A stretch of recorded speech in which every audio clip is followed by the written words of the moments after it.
I don't always want to be talking to Christian folk. Yeah, that's not who I want to talk to, right? If I'm gonna make an impact, if they're already impacted by what we're trying to impact them with, I need to be talking to somebody that has not been impacted. Welcome to the Hope in Real Life podcast with Jason Gore. Our team is passionate and committed to bringing you more hope in the everyday, real areas of your life. If this conversation and content is valuable for you, please do us a favor. Like, subscribe, and even share. You never know how valuable it could be to share a little bit of hope with someone else. Let's get the conversation started.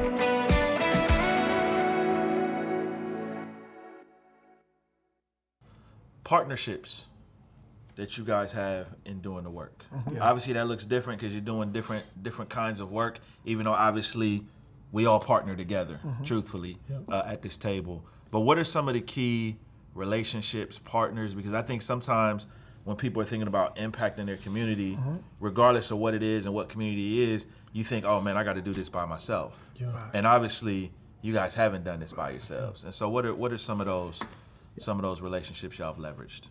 I'll go with two right off the bat, and I'm gonna point to Chris and say one, because we've just realized that there's work that needs to be done, there's ministry that needs to be done, there's needs that need to be met, that we might not be positioned to get in and help bring that to life, but someone's already doing it, someone's already there, someone's having a voice. I mean, just in case you can't tell, Wade, Chris has a different voice, he has a different profile, he's going to connect with different people that I'm going to, all right? And so I can explain I might have noticed that. I can explain that to you on a different podcast, and so instead of trying to reinvent the wheel, we're just going to say, hey, man, how can we support you in what we're doing? And then how can you teach us and do this? And how can we send people your way to help? So Chris and everything that they're doing at Ship Outreach is one of those. Another is just Wake County. I mean, as a church, as Hope Community Church, the church where we serve together, it's just... We don't want to reinvent everything. So we want to be a blessing to our community. So we go to Wake County and say, hey, what's one of the biggest ways that we can help? And that's what led to us launching Fostering Hope.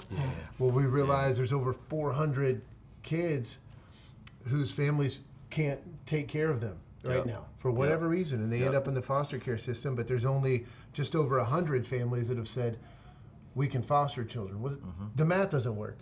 And so we've said as a church, how can we fill gaps? So let's partner with Wake County. So then we can speak to our church and we can say, hey, we got a large church, we got some influence. Who can foster? That's good. Not everybody. So then who can step up and be a part of a foster circle just around, and then you go back to Wake County and say, here's what we can offer. Is this helpful? So I would say Ship, and then just the community where you live. Pastor Chris, what about you? I know you have relationships, elected officials. Obviously, you are a part of the Hope family. You know what I mean? Yes, sir. But so for me, Hope is, I have a lot of partners out there, but Hope is bigger than a partnership. I feel like Hope is family to me. I've been here for a long time, right? And so it's more for you are uncle. You are Uncle Chris. Uncle Chris. And it does. It feels more like family. But I do want this to be known. So a lot of things that we do is done with Hope volunteers. Our food pantry is the volunteer coordinator is a lady named Pam. She goes to Hope. Just about all of her volunteers, they come from Hope. We have what we call free loafers that take care of our bread.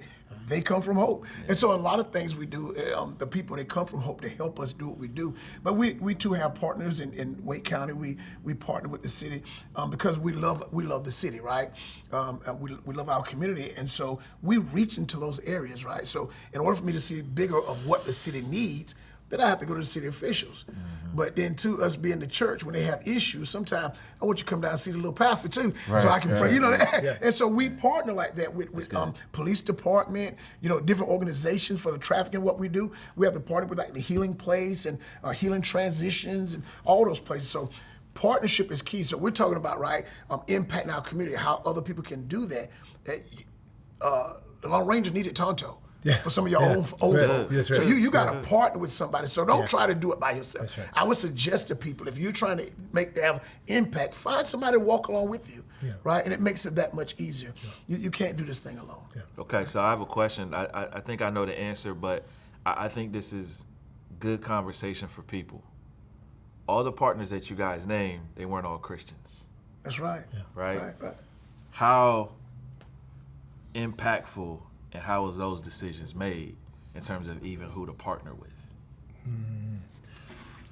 Okay, how much time we got?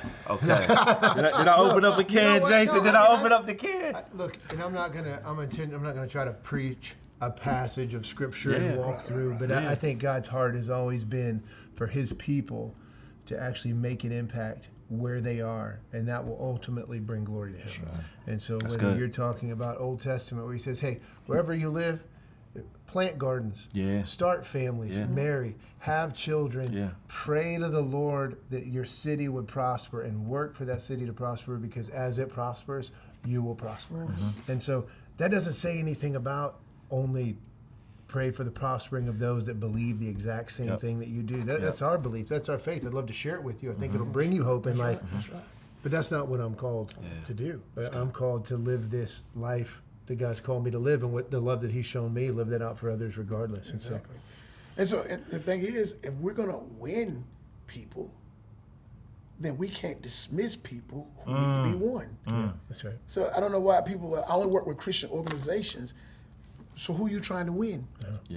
You know, that becomes a little bit cultish, right? And so I'm willing to, love people where they are and encourage them to grow in their relationship with Jesus. Man, that sounds familiar. It should. That's right. And that's what we stand on. That's what we live by, right? And so I don't always want to be talking to Christian folk. That's good. That's not who I want to talk to, right? If I'm going to make an impact, if they're already impacted by what we're trying to impact them with, I need to be talking to somebody that has not been impacted. That's good. Am I right? That's good. That'll preach right there. That's right. And so that's what we want to do. And it's like, I don't want to, and not to say that people are like this, but God used Pharaoh. It wasn't that Pharaoh was just Pharaoh. Right. The Lord used him. God used Judas. It wasn't just he was just Judas and did what he did. No, God knew he was there, and he used him. So. Man, you can't, if you put that, you can't impact if you start discriminating, right? And saying, well, they're not Christians, so we ain't partnering with them, we're not partnering with them. No, I'm going to partner with you when I get finished. My hope is that you are become. That's right. Right. So, Why don't you guys think more people are doing some of the things that you guys are doing? Because obviously you saw a void in your communities and said, hey, we need to fill this void. I think first thing, I want to recognize, I do think more people are doing it than what people realize. You that's know true. what I mean? That's There's true. a lot of people That's out fair. there that are doing good. That's For fair. some reason, that's not what sells tickets. That's not what sells TV ratings. That's not what. And so I think more is doing it, than what we realize, number one. Number two, I think life just gets busy, man. We get distracted, and most of what's thrown at us is negative stuff or the next thing that we've got to go and do or accomplish or take care of for ourselves. And we get our eyes stuck on ourselves. We get staring at a mirror, and so we just forget, the actual needs that are around us, and then how easy it is. And then I don't know that people are regularly called into it. I mean, like this. Like at the end of the day, if the call of this is not, hey, I hope you enjoyed listening to a good podcast. I do, hope you do. But at the end of the day, right before we wrap up, I'm certain you're going to ask a question. It's like, I'm going to ask the next step. I'm going to ask the next step. What are some next steps We're going we can take? And so... I think at the end of the day, people are, but they're not probably because they're not being challenged or they're just busy. Exactly. And I there's not much else I can say to that because I never think about who's not working and why they're not, right? And like I said, that's why we're on here today, being like negative and a positive and jump-starting somebody out there. We're putting that thing on, right? And that's what we're doing. But we want to focus on those of them that are and help those of them that have a mind to say, hey, I need to be doing something, but they're still sitting on the couch. That's what we're here to do today. And I never think about or say, this church is not doing that, or this organization is not doing that, or these people are not doing that. No, and I'd never want to toot our horns like we're doing something great. I just think if more of us do it, then we can impact better, right? So That's good. That's good. But you are doing something great. You're changing our city in a way that I don't know of anyone else that is. Right. That is true. I'll toot your horn for you if you won't do it. Humility. He humble. He humble. That's good. I want to. I do want to ask this. This partnership. There's not always easy times in any partnership, but obviously you weather through the partnership, right? How has that relationship evolved over the years? Because you're families, you disagree at times, right? But the work still continues, the love still continues. How have you guys been able to manage some of that stuff? Once again, I never focus on the black dot. I think it's been good. We had challenges, changes, so I don't look at it like it's been hard. I think we just trying to figure out how it fits best, right? How do we navigate to do what we do? We from different cultures. Let's be honest, different cultural backgrounds. So how do we make it fit best? The greatest thing is that we don't give up on it, right? We haven't given up on it, and that's why we've been able to impact like we've impacted. Why people been, they ask the questions, how do you guys get along? Hope you. I'm like, they don't say nothing bad about them, and I hope they say the same thing about me. Chris, you will pull up on somebody saying something. Hold on, pump your brakes, bro. I've witnessed it. You've seen me in circles, and so my integrity is good about hope, and because I feel like, and I'll tell people, I am hope. It's not about hope. So if you talk about them, it's about me. What do family do? Sometimes family have issues, right? But out of those issues, it should make you stronger. If we never have any issues, there's no growth, right? And so we've grown together, right? We've gone from, I can speak for us, from where we were in that little building to a bigger church, and now to the center that we have, right? And we're doing great work. That's a lot to do with our partnership, right? And for some people that say, well, they got to do with money. No, it doesn't have anything to do with that. We got a lot of other people that fund and give money and all of that. No, but it's what we've learned through hope and the systems and how we need to do some things. One thing is about is us knowing what we don't know, and we go to them, and what they don't know, as Jason said earlier about our part of the community, they come to us, and we grow together. Right? That's good. That's real. I think it comes down to, are you worried about yourself, or do you want to be solution driven? Come on. We've always said, hey, we're going to be solution driven. We're going to make our desire to make an impact is going to be greater than our own personal preferences. And I think about the journey, like from the original partnership there was a time where SHIP and their weekly gathering. I don't even know if you noticed, Wade. It was like, hey, they can be one of our campuses. Oh, I remember. I remember. And then we got in, and we were going to really help. We were going to help their weekend gatherings, and then they're doing some things the way that we do them in a way that does not make sense. I think we learned pretty quickly, like, you know what, we shouldn't do this. Right. So let's stop doing that right away, and then let's say, but we were solution driven, and I think at the end of the day, we've had a president before that said, and I'm sure other people have said it, but there's no limit to what we can accomplish if we don't care who gets the credit. That's good. And so at the end of the day, we want to be solution driven. We want to bring hope to people, not have our own personal preferences met. Yeah. I think that was important for people to understand that, because sometimes when you go through seasons like that, a relationship can fall apart. Yeah. I've seen it. I've participated in it myself. Yeah. And I just think that it's just been a beautiful thing of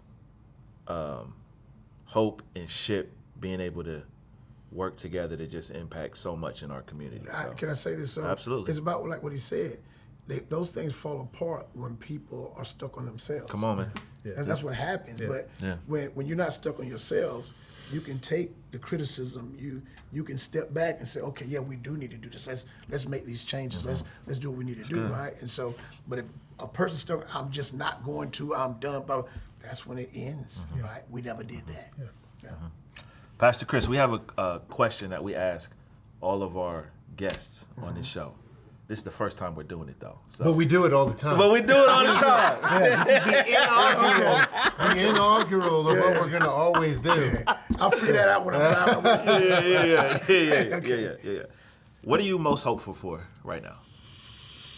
What I'm most hopeful for is that God's vision come to fruition. And that is that everything that we're doing, that is able to be duplicated, right? That once I'm dead and gone, and that will happen, I guarantee you, that what we're creating and what we're creating together can be dropped in other inner cities, that it will make a change. If you ask, that's what I'm most hopeful for, that one day this thing is put in other cities and other young people can come around it, communities can come around it and say, hey, this thing works. This is God's vision and it works. That's what I'm most hopeful for. That's good. That's good. Jason, what about you? Ooh, you said guest. You said the guest. You said this is my home. This is kind of my home. No, This is your show. No, as it relates to this, I think that's right on. I mean, as a church, we've said that we've got this picture, right, of 100,000 men, women, and students. Now, we've said following Jesus by thinking and living biblically. Yep. But that's a lot of people, and I believe if people are thinking and living biblically, they're looking to make this kind of impact in the world around them. That's not going to happen just by what we're doing right now in Raleigh. Right. And so there is some type of multiplication, exponential, multiplicative effort that's got to take place that hasn't happened yet that we've got to figure out. That's good. And so my hope is that we say, okay, we realize, okay, this is what we're going to do here, and this is how we can help other cities do the same thing. Exactly. Okay, this will be my last question. For people who are listening to this and they are inspired, they're saying, yo, this is amazing. What are some next steps that you would say? Think through this so that you can start to impact your own community. You close it out, I'll go. This is your show. You close it out. You close it out. So I would say to you guys, I would say this, right? Think about who you are, right? Think about yourself, and where you need to move yourself out of the way that you can get up and go and find the gaps. It may be in your neighbor. It may be something that you see in your neighbor that you say, hey, I need to speak into their lives and kind of, and it's like no forceful thing, but just say, hey, I've been thinking about you. And the moment you say you've been thinking about them, their radar's gonna go up, right? Then they're gonna feel good because a lot of people don't think nobody's thinking about them. So let me give you that. First of all, you can say, hey, I've been thinking about you. Right? That could be first step. And then you say, hey, I've been thinking about this. I would like to do this with you. Maybe go to a dinner with you. Maybe, just you go to church with me. You maybe have a neighbor that don't go to church. And do that with them. They may do it with their next neighbor. But I think the first thing you need to do is honestly talk to somebody. Because in our communities now today, we're not even talking. Right? And so tell somebody, I've been thinking about you. Yeah. And I think you'll begin a great conversation right there because it'll touch their hearts. That's good. Yeah. Chris, what if somebody lives in and around the Triangle and they heard some of the stuff that you're doing and they say, man, I'd love to get involved at SHIP. I'd love to go serve down there. I'd like to get involved in one of those ministries. What's a way they could take a step? Is there a website? You can go to shipoutreach.org, and you can go in there. There's so many ways that you can do that. But I need to put a plug right here. You don't let me put a plug. Yeah, go ahead. Put it on. Yeah. And so, so in our store, you come and shop at our store. Start there. Come and shop. Our women clothing there, $5 or less. We have inexpensive grocery. We have our hydroponic garden vegetables that are in our store, and that way you can help because all of those dollars go right back into the center, right? Yeah. And you come down and you can see what we're doing and see where you can plug in instead of me saying, hey, come down on a weekend, do this, do that. It may be something that you see yourself, hey, I want to help here. Yeah. I want to help do that. And I would rather you do that. Yeah. But come down and spend $1 or $2. There you go. And you'll find your place.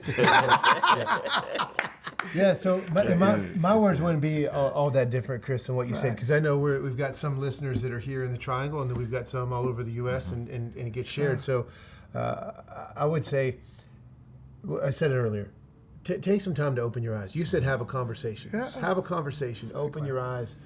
Look, and if you take the time to do that, you will see a need that needs to be met. That's good. Spend some time thinking through what holy discontent do you have, and then take an action step. Now, if somebody can't do that, I'll just tell you flat out, whatever city you live in, there are youth sports leagues that need your help. Absolutely. If you can't coach, a coach needs you to carry his clipboard.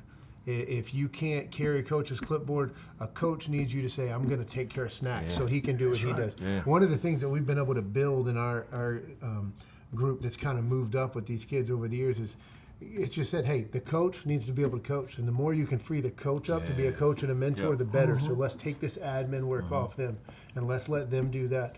And so step up. There's no youth league that I know of in America that if you step up and say, hey, how can I come and help and serve, they're going to say no. So that's really simple. I did mention fostering hope. And so two things. One, if you live in and around the Triangle and that grabbed a hold of you, I will say go to our website. You can go to gethope.net/fostering hope. You can get information about how to be a volunteer, how to potentially be one of those support circles. You can see how we do the ministry. But even if you don't live in the Triangle, Wake County has come to us and has asked us to be willing to train other churches and others in the faith community in Wake County in how to do what it is that we're doing. And so if you're a church leader or a part of a faith community that wants to learn how to do that, you can go to that website as well and contact us, and we'd be happy to help you figure out how to do what it is that we're doing in our city. We're just getting started. We don't have it all figured out, but I think we're making an impact. Absolutely. Thank you guys for tuning in to another edition of Hope in Real Life podcast. Make sure you like, share, comment, and share it again. Tell Share a couple it people. again. Do Share all it the again. things. Share it again. We'll see y'all next See you time. guys soon. Thanks for tuning in to this episode of the Hope in Real Life podcast. If this content was valuable for you, don't forget, like, subscribe, share. You never know how important it could be to bring a little hope into someone else's life. There's even a place here for you to comment. We would love to hear from you and hear your feedback. Until next time, let's keep sharing hope.